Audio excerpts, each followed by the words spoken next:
Property India की शुरुआत करते हैं एनसीआर से जुड़ी खबर से। नोएडा में ऐसे कई इलाके हैं जहां पर प्रॉपर्टी फरीदाबाद, नोएडा, गाजियाबाद एक्सप्रेसवे या एफएनजी एक्सप्रेसवे की कनेक्टिविटी के बूते पर बेची जाती है। पिछले 20 सालों से ये एफएनजी एक्सप्रेसवे महज कागजों की ही शोभा बढ़ा रहा था, लेकिन अब इसके काम में कुछ हरकत देखी गई है जिससे लोगों में उम्मीद जाती है। तो चलिए एफएनजी एक्सप्रेसवे के आसपास के प्रॉपर्टी बाजार का और एक्सप्रेसवे का जायजा लेते हैं वसुधा शर्मा के साथ। एफएनजी एक्सप्रेसवे ने आखिरकार रफ्तार पकड़ ली है। 1000 करोड़ रुपए की इस परियोजना को अब पूरा करने के लिए पूरा दल बल लग चुका है।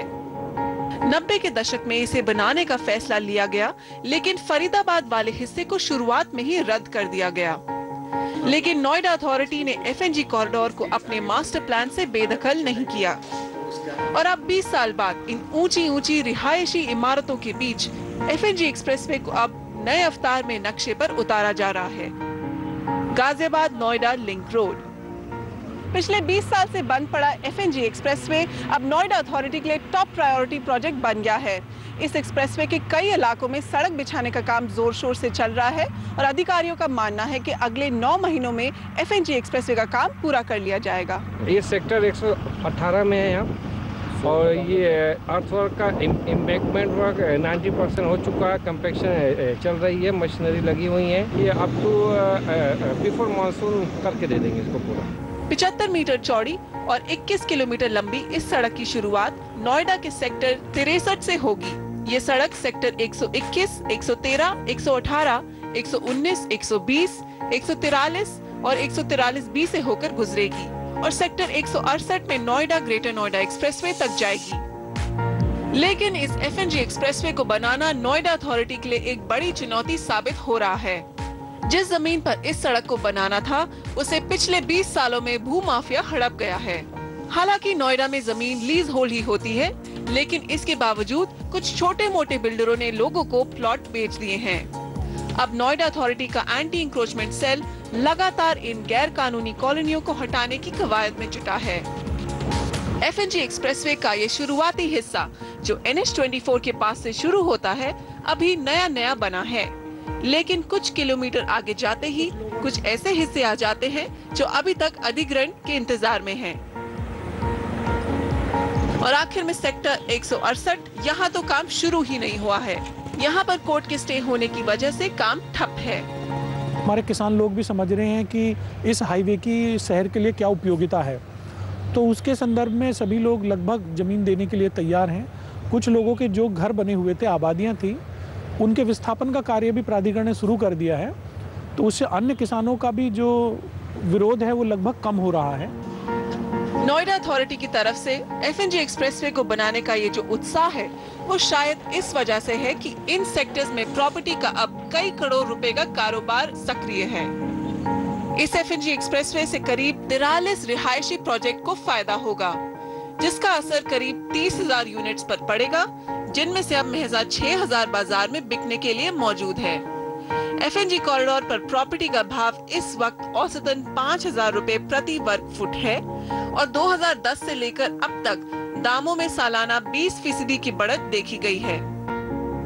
ये आंकड़े बिल्डरों को गाजियाबाद, नोएडा एक्सटेंशन और नोएडा एक्सप्रेसवे के प्रॉपर्टी बाजारों में एफएनजी का पूरा फायदा उठाने के लिए उकसा रहे हैं। बहुत ही बढ़िया बात है कि ये लिंक रोड अब बन जाएगा। यहाँ पे अलॉटीज को तो फायदा होगा ही, ट्रैफिक भी आसान हो जाएगा और इन एरियाज में आगे चलकर बढ़ोतरी भी होगी। नोएडा से वसुधा शर्मा की रिपोर्ट, NDTV। तो चलिए इस विषय पे और चर्चा करते हैं। हमारे साथ हमारे स्टूडियो में श्री सुशांत मुत्रेजा हैं, MD कॉस्मिक ग्रुप, और श्री दीपक कपूर, डायरेक्टर गुलशन होम्स। आप दोनों का बहुत बहुत स्वागत है।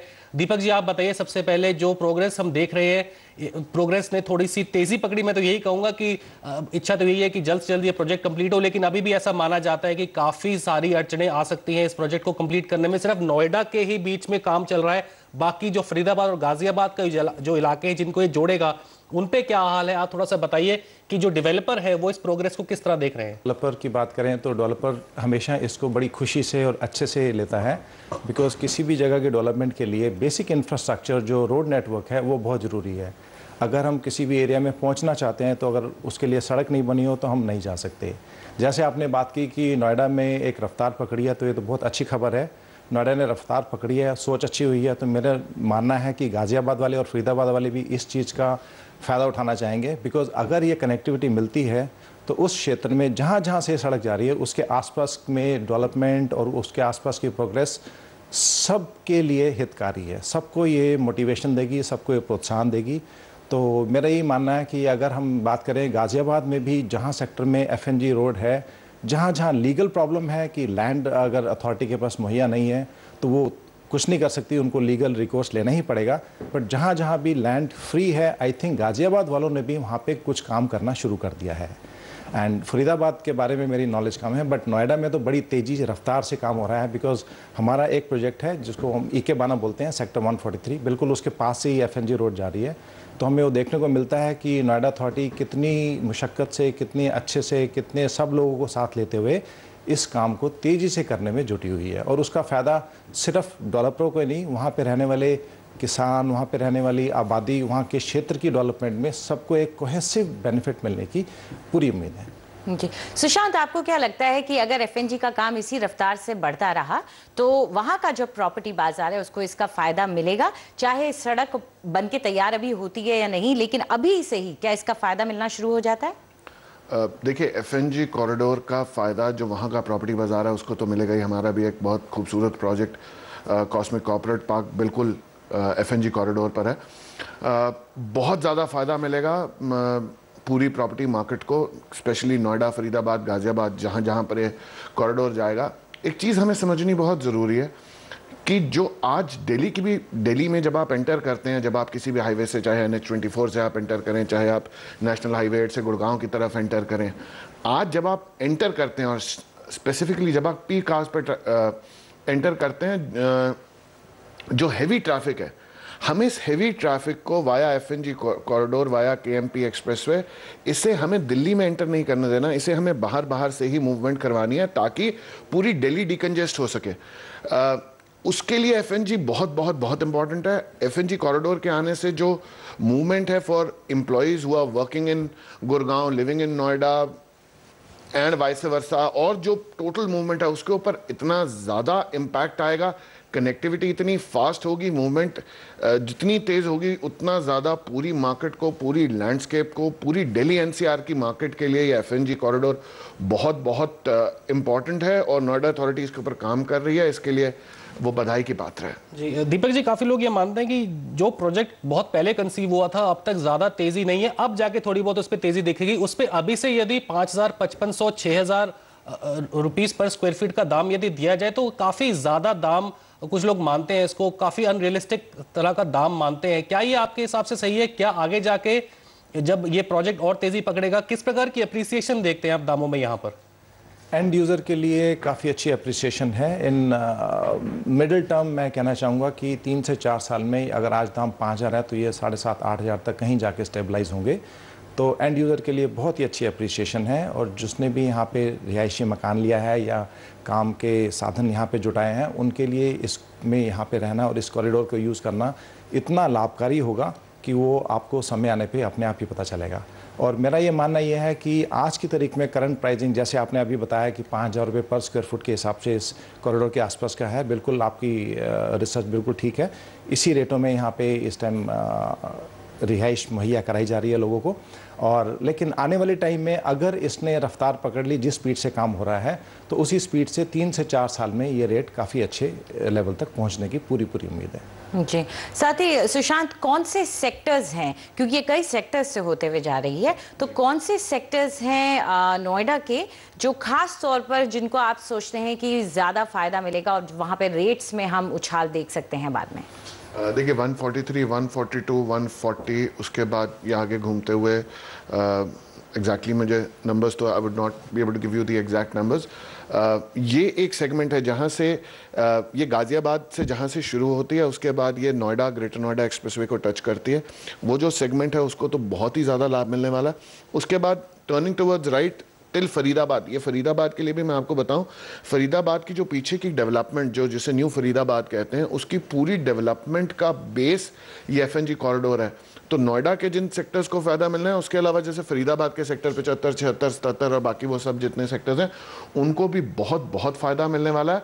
और जितनी जल्दी ये आ जाए उतना पूरे बाजार के लिए एक बड़ी खुशी की खबर होगी। जी, जो ओवर सप्लाई की बात कही जाती है नोएडा, ग्रेटर नोएडा के इलाके में मौजूदा आर्थिक स्थिति के चलते काफ़ी लोग ये मानते हैं कि सप्लाई बहुत ज़्यादा आ गई है और एक्चुअली में डिमांड नहीं है इतनी इस इलाके में। लेकिन हमने एफएनजी में देखा है कि बहुत जल्दी एब्जॉर्प्शन हुआ है, जिस प्रकार से इकाइयाँ यहाँ पर बची हैं, ये उस तरह से तो साफ जाहिर है कि काफ़ी डिमांड है यहाँ पर। तो दीपक जी आप बताइए, जो डिमांड हम ग्रेटर नोएडा की तरफ देख रहे थे, क्या वो डिमांड शिफ्ट होकर अब एफएनजी कॉरिडोर पे आ गई है? क्या उसका असर सीधा ग्रेटर नोएडा पे पड़ रहा है?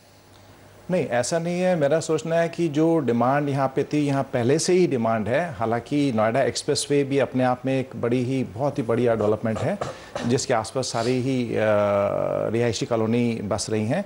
तो एफएनजी के आने से ये नहीं है कि नोएडा, ग्रेटर नोएडा की या नोएडा एक्सटेंशन की डिमांड शिफ्ट होकर एफएनजी कॉरिडोर पे आएगी। नोएडा, ग्रेटर नोएडा और नोएडा एक्सटेंशन सबकी अपना एक मार्केट सेगमेंट है और हर एक का अपना एक कस्टमर बेस है। वो कस्टमर बेस वहीं जाता है और वहीं रहना चाहता है, बिकॉज उसके आसपास ही उसके काम करने के एरियाज़ हैं, जिससे उसकी कम्यूटिंग टाइम एंड कॉस्ट बच सके। तो मेरा ये मानना है कि इसके आने से नोएडा में तो डेफिनेटली फिलिप मिलेगा। जिस कॉरिडोर से निकल रही है उसमें तो डेफिनेटली फिलिप मिलेगा, लेकिन ग्रेटर नोएडा से कस्टमर बेस यहाँ शिफ्ट होकर नोएडा में नहीं आ रहा है। नोएडा में एंड यूज़र डिमांड हमेशा से रही है और ये पूरी बेल्ट में एंड यूज़र इतना है कि आप देखेंगे जैसे ही हम लोग पोजीशन के पास तक पहुंचते हैं, जैसे पोजीशन देना चाहते हैं, लोग इमीडिएटली अपने घरों को ऑक्यूपाई करके वहाँ पे रहने के लिए ही तैयार बैठे हुए हैं। जी, और सुशांत, क्या अभी खबर, हालांकि ये अब जैसे धीरे धीरे लोगों को पता चलेगी, तो क्या आपने मार्केट में देखा है कि लोग एफएनजी के नाम से ही आकर के पैसा लगाना चाहते हैं प्रॉपर्टीज में? देखिए, मैं अपना ही एग्जांपल लूँ। हमारा जो प्रोजेक्ट हमने जब लॉन्च किया, हमें उम्मीद नहीं थी।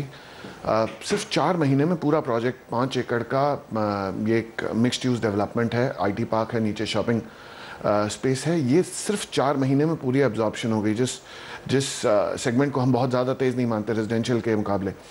बहुत अच्छी एब्जॉर्प्शन है, लोग बहुत उत्साहित हैं इस पूरे डेवलपमेंट को लेकर के। रेजिडेंशियल डेवलपमेंट को तो अप्रत्याशित फ़ायदा मिलने वाला है। 30-40% नहीं, मेरे हिसाब से जो इस सेगमेंट के ऊपर, क्योंकि इसकी मल्टीपल कनेक्टिविटी है।